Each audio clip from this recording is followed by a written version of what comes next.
Bienvenue à cette nouvelle édition de l'information sur ESAE Télévision. Tout de suite les titres du journal. Mettre en lumière et accompagner les réformes mises en œuvre de façon courageuse dans le secteur de l'économie numérique au Bénin, tel est l'objectif global visé au cours de l'atelier sur l'universalité de l'Internet organisé par le ministère de l'économie numérique et de la communication à l'hôtel Golden Tulip de Cotonou. À suivre dans un instant. À suivre également dans cette édition le commentaire de Kader Achirou qui sera reçu en direct dans cette édition. Avec notre journaliste chroniqueur, nous reviendrons sur les formations politiques de l'opposition qui refusent de satisfaire aux exigences du ministère de l'Intérieur afin d'obtenir le certificat de conformité. Le gouvernement béninois s'engage à participer au financement du projet de construction de l'académie francophone de tennis d'Avlekété dans la commune de Ouida, en plus de la mise à disposition déjà du site. Plus de précisions dans cette édition.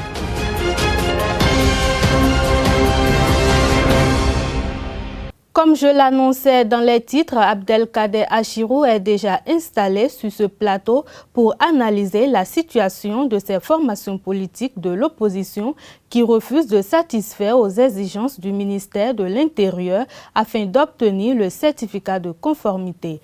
Abdelkader Achirou, bonsoir. Bonsoir à vous, Anifat Boukari, chers amis internautes, bonsoir. À quoi jouent véritablement les formations politiques Force Cori pour un Bénin émergent FCBE, Union sociale libérale USL et Restaurer l'espoir RE?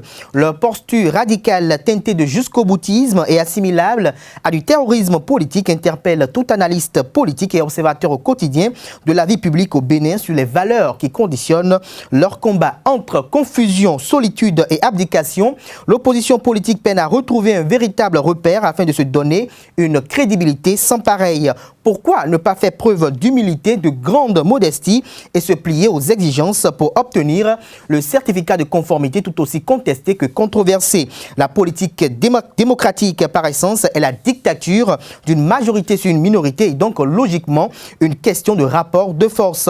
On se demanderait s'ils n'ont pas tiré des enseignements du processus électoral lié aux élections législatives d'avril 2019 où à travers leur position radicale et leur politique de chaise vide, ils se sont par imprudence et excès de naïveté politique exclus eux-mêmes du dit processus. Si pour eux le pouvoir en place use avec ruse et rage de méthodes machiavéliques, pourquoi ne se démarquent-ils pas de leur option redondante afin de penser à une stratégie, non pas excédée dans les manœuvres antidémocratiques et apatrides visant à renverser un gouvernement légitimement élu et qui n'est qu'à son premier quinquennat? Talon est talon et ne sera jamais haï.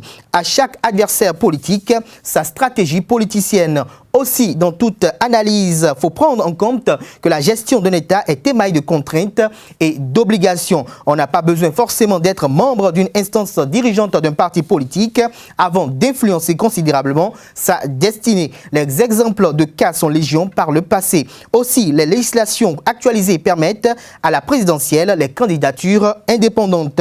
Donc, inutile de voir à travers ces critères exiger une préparation de 2021. Il est d'une nécessité pour la vitalité de la démocratie béninoise qui tangue depuis un certain temps qu'une opposition digne du nom existe dans l'arène politique. Mais avant tout, il est obligatoire pour chaque formation désireuse d'opter légitimement à s'opposer au pouvoir talon de se conformer aux nécessités et exigences recommandées par les autorités compétentes en charge du suivi rigoureux à l'applicabilité des nouveaux textes et lois de la République, car le Bénin est toujours un État de droit.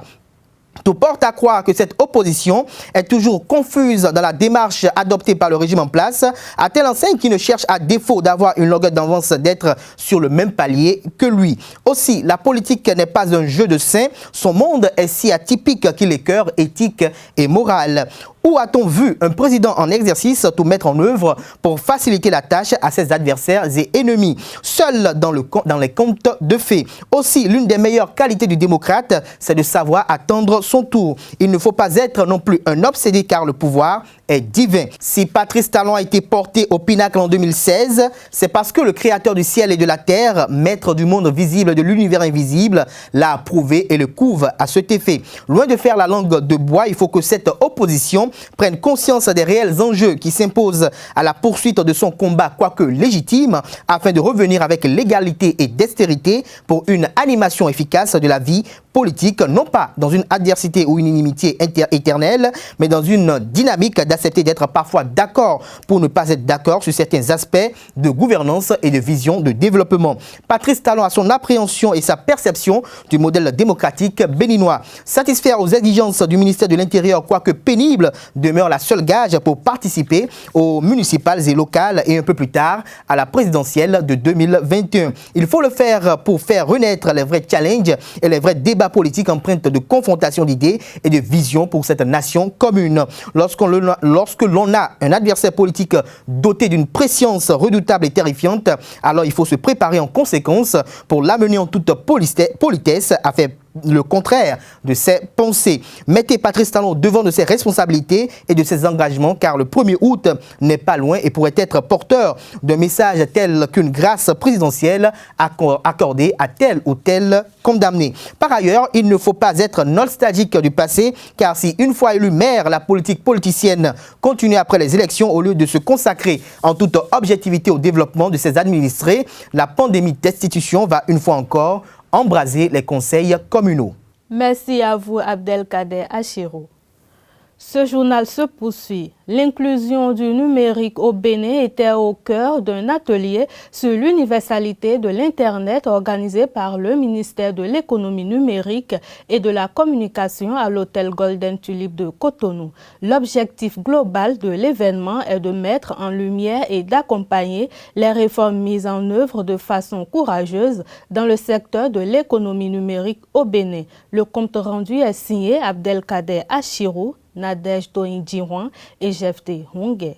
Pour une inclusion du numérique au Bénin, le ministère de l'économie numérique et de la communication a ouvert dans la matinée du mardi 23 juillet 2019 un atelier sur l'universalité de l'Internet. Un rendez-vous de grande portée qui réunit les membres du gouvernement impliqués dans le processus, les directeurs généraux des réseaux GSM, des sommités du monde universitaire dans le domaine du numérique, des fournisseurs du service numérique, les autorités municipales et locales et des experts internationaux. Un laboratoire de réflexion qui compte préparer le Bénin a résolument s'engagé à devenir d'ici peu un pionnier en Afrique dans le domaine du numérique et dans le même temps en faire un des socles de l'économie nationale. Cette étude est une première en Afrique et dans le monde. Je dis bien une première. En Afrique, il y a eu une étude pilote mais partielle qui a été menée au Sénégal. Mais c'est la première fois qu'une étude de grande envergure est menée. Le Bénin est un pionnier et l'expérience béninoise servira d'exemple à d'autres pays au-delà du continent. Une présentation de cette expérience sera faite dans le cadre du Forum mondial sur la gouvernance d'Internet qui se tiendra à Berlin en novembre 2019, sous la houlette de Madame la Ministre.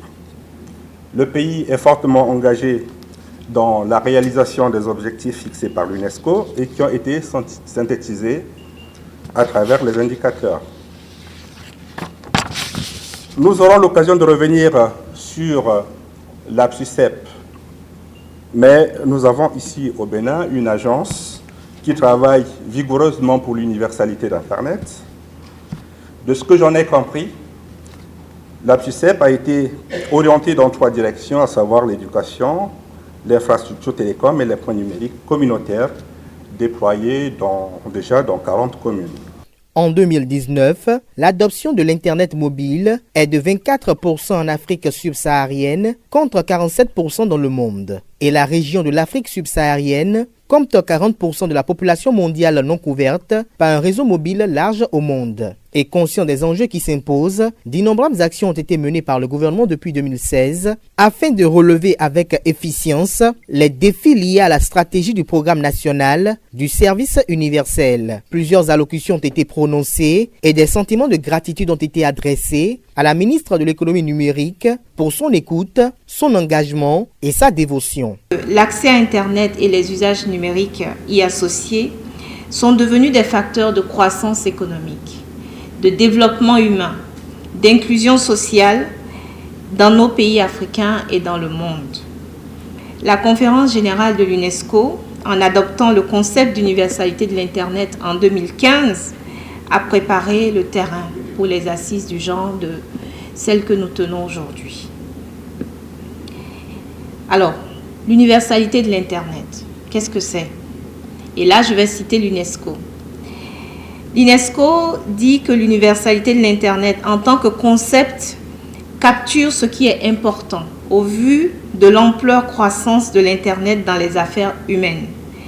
Elle met en lumière les normes et les valeurs comportementales qui appuient cette tendance et fait ressortir la nécessité de renforcer celles-ci, donc ces normes et valeurs, qu'Internet participe à la réalisation des plus grandes aspirations de l'humanité, et que cet Internet doit être omniprésent et au service de tous, et qu'il doit également refléter la participation générale à son développement et à sa gouvernance.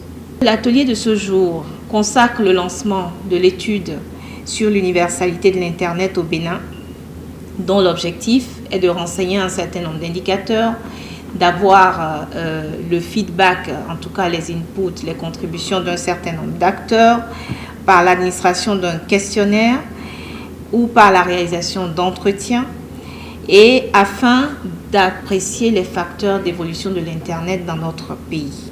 Cette étude sera réalisée par un réseau de chercheurs et d'experts de l'UNESCO, présidé par le professeur Alain Kindou, qui a parlé juste avant moi. Et en choisissant le Bénin pour cette étude unique, en tout cas inaugurale en Afrique et dans le monde, l'UNESCO soutient les efforts du gouvernement de la République et du chef de l'État dans le développement de l'économie numérique en contribuant à la mesure de nos indicateurs et donc en nous permettant justement de les améliorer. D'importantes résolutions sont issues de cet atelier de haute portée pour l'avenir de l'économie numérique au Bénin. Quand on reste seul, ce n'est qu'un rêve, mais quand on rêve à plusieurs, c'est déjà le début de la réalité. L'utopie partagée par Dom Elder Camara, à travers cette assertion, c'est d'œuvrer pour une universalité d'Internet abouti au Bénin. La ville de Cotonou abrite à partir de ce jour, mardi 23 et ce jusqu'au jeudi 25 juillet 2019, à Bénin Royal Hotel, la deuxième édition du colloque scientifique international sur l'innovation pédagogique et le développement professionnel.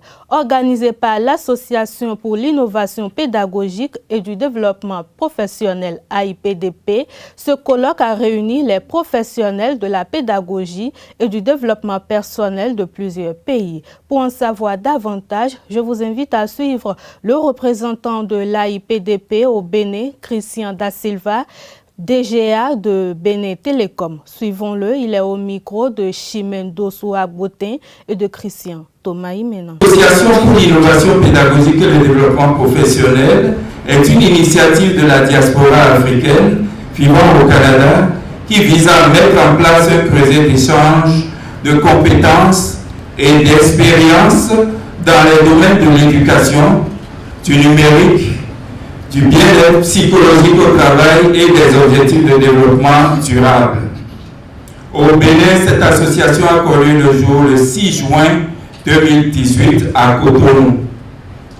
Depuis sa création, AIPDP est en partenariat avec le ministère de l'enseignement maternel et primaire, le ministère des enseignements secondaires, techniques et de la formation professionnelle et l'université d'Abomey-Calavi.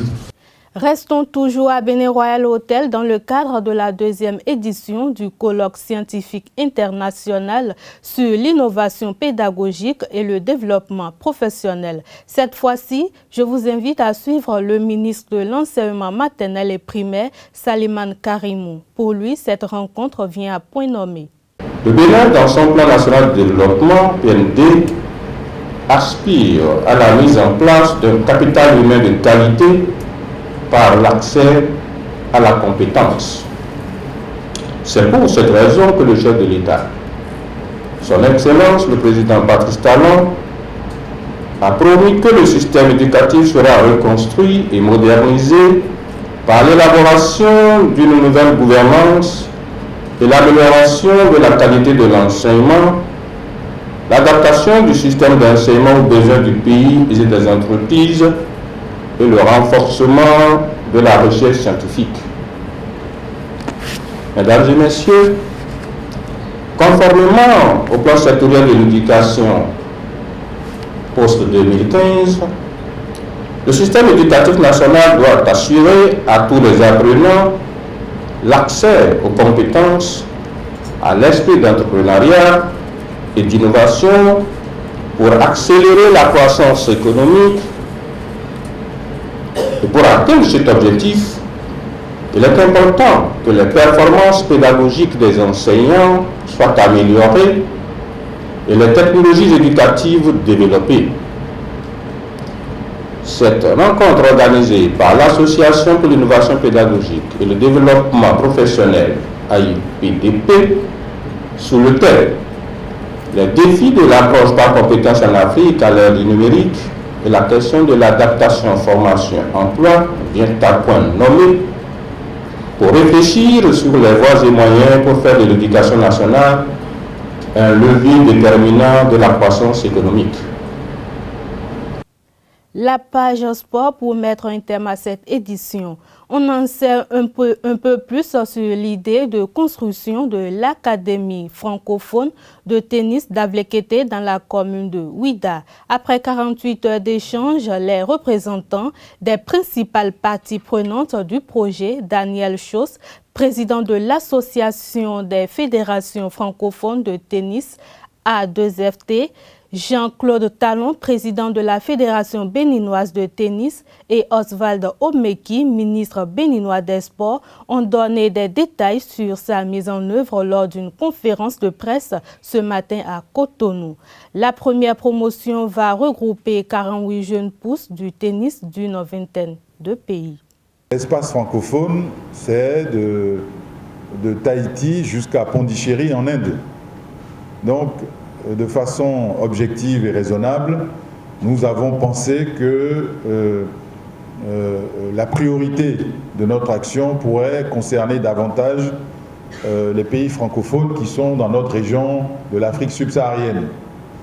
Donc, voilà, il existe des infrastructures sur le continent, il en a existé, il en existe encore aujourd'hui. Et nous avons, après mûre réflexion, estimé qu'une quarantaine de jeunes, 20 filles, 20 garçons, comme première, je dirais, point d'entrée, comme premier point d'entrée dans l'académie pour être raisonnable. L'idée, c'est un peu une fille et un garçon d'une vingtaine de pays, voilà. Les 40 enfants dont on parlait tout à l'heure, qu'il faut accueillir sur le terrain sportif et le terrain académique. Deuxième chose, l'activité entraînement, stage d'entraînement. Activité offerte à l'ensemble des pays francophones et d'ailleurs au-delà. Si le Nigeria veut envoyer ses enfants pour 8 jours, 15 jours, c'est meilleur venir sur la terre battue parce qu'eux aussi, ils en ont moins, mais ils en ont besoin. Donc, en réalité, c'est l'offre, si vous voulez, d'entraînement pour les jeunes élites. Ça, c'est la deuxième type d'activité. Troisième type d'activité, c'est la formation. Alors là, ça peut être plus ou moins large. Soit c'est la formation un peu limitée au cadre dont les clubs ont besoin, je le disais tout à l'heure, administratif, sportif, c'est déjà beaucoup, mais ça peut aussi Si on était plus ambitieux, et si on peut le faire, et c'est dans nos ambitions, mais tout ne se fera pas demain matin quand même, hein. C'est l'école de management du sport.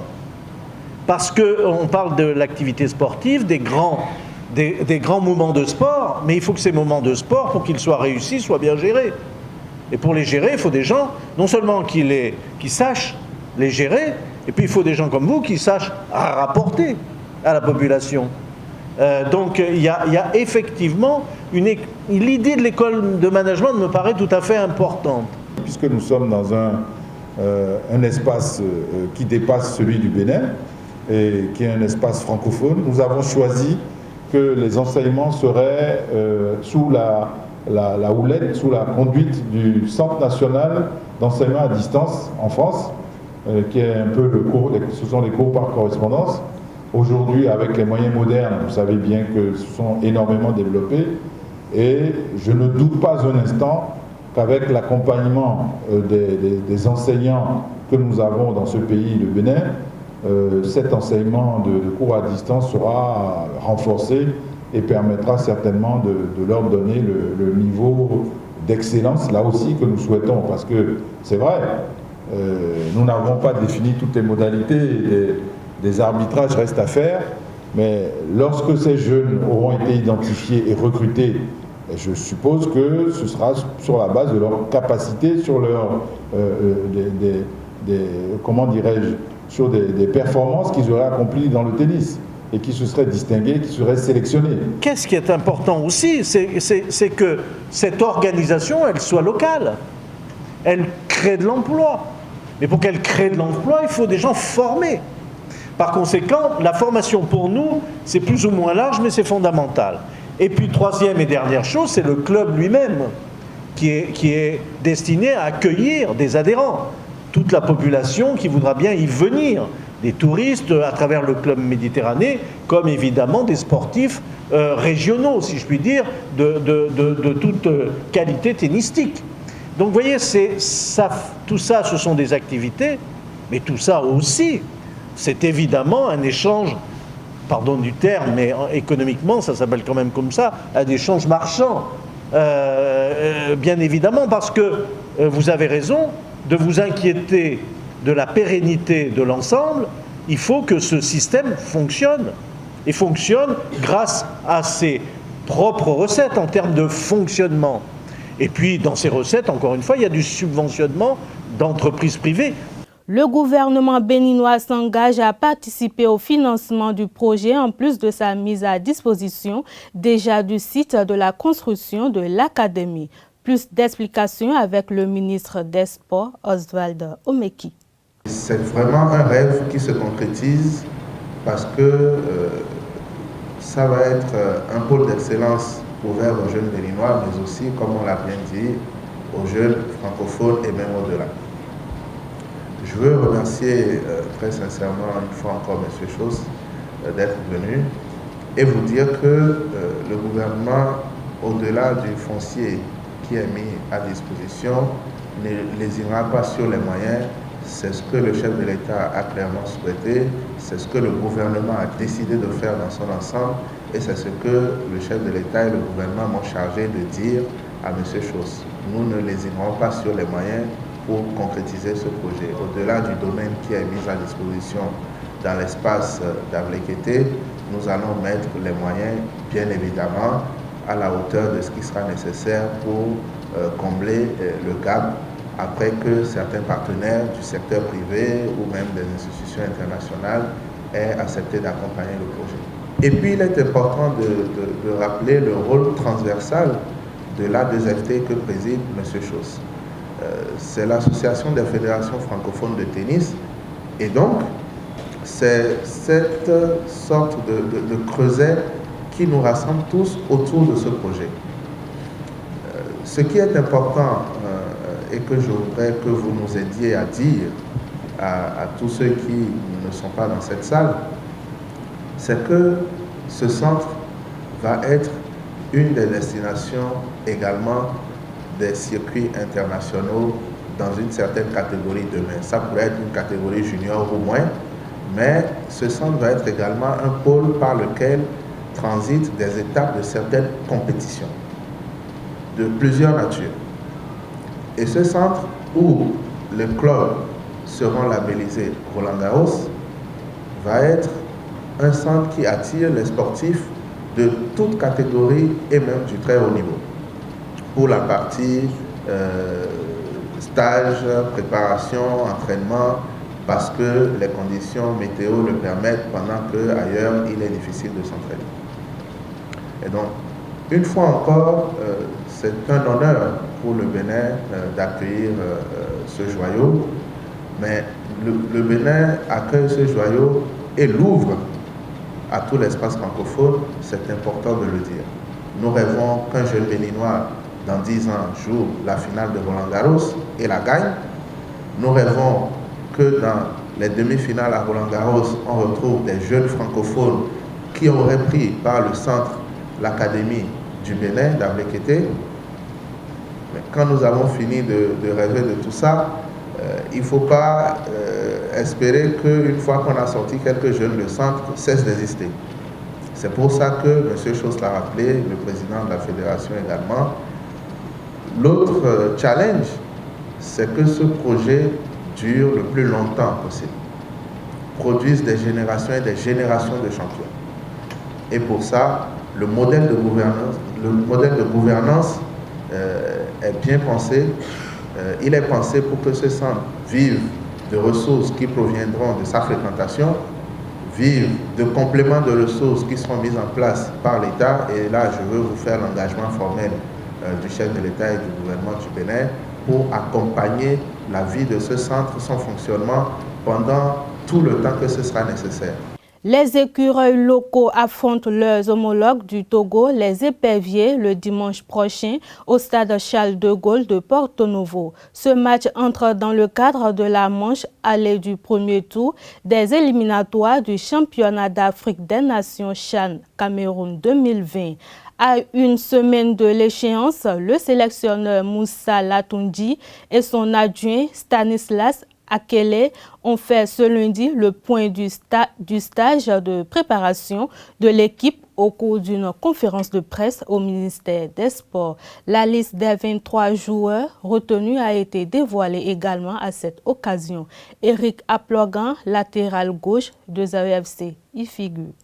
On commence par Shérif Kapo qui est resté avec nous en Égypte, le gardien des Buffs, qui est le numéro 1. Disons, il y a Damilola Cheyi de Ayema et Douyeme Batori qui est de US Krake. Hassan Imran, c'est un joueur polyvalent, un jeune joueur, disons 16 ans, qui, avec l'équipe première, l'équipe A, je veux dire, il vient tout le temps nous aider. Et donc, moi, je l'ai pris pour qu'on l'encourage. Il est talentueux. C'est un joueur qu'on peut soutenir correctement. Et s'il est habitué à venir à l'équipe nationale, c'est pour cela que je l'ai pris, pour qu'il soit mûr dedans. Donc, c'est un très très jeune. Il joue au centre de Poté. Il y a Badarou et Nafiou de Aspac, expérimenté. Fassinou et Rodrigue. Fassinou Rodrigue de Aspac aussi. Lui aussi, il était avec nous en Égypte. Tossa Honoré de Ayema. Ogouchi Jean de Tonnerre. Yarou Nabil de Buff. Apologan Eric Ezaé. Orou Djalilou de Jack. Ongbedi Gaston Aspac. Bonou Jérôme Aspac. Seni Atikou Buff. Sedjamé Patrick Buff. Djibril Naïm Asbo. Agoyon Julien Buff. Aboki Waris Aspac. Odo Chabi Bio Soleil. Idrissou Saliou Panthère. Alabani Apoint-Bala Dragon. Martin Friday Upi. Adayande Gilbert Énergie. On a démarré les activités le 21 juin. Nous avons livré des matchs amicaux. D'abord, nous avons voulu livrer des matchs amicaux niveau par niveau. Et nous avons fait d'abord un premier match avec une académie.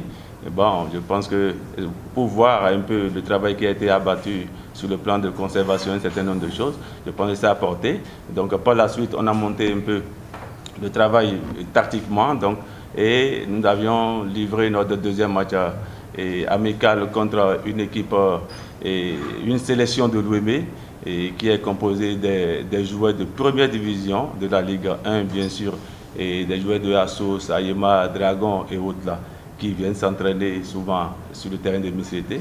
Donc nous avons livré notre deuxième match amical avec eux, et par la suite nous avons fait notre expédition sur le Mali, Bamako, avec 22 joueurs, et présélectionnés toujours pour voir leur comportement et face vraiment à d'autres internationaux.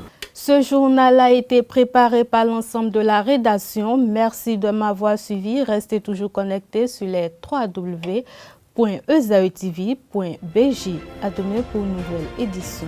Bonsoir.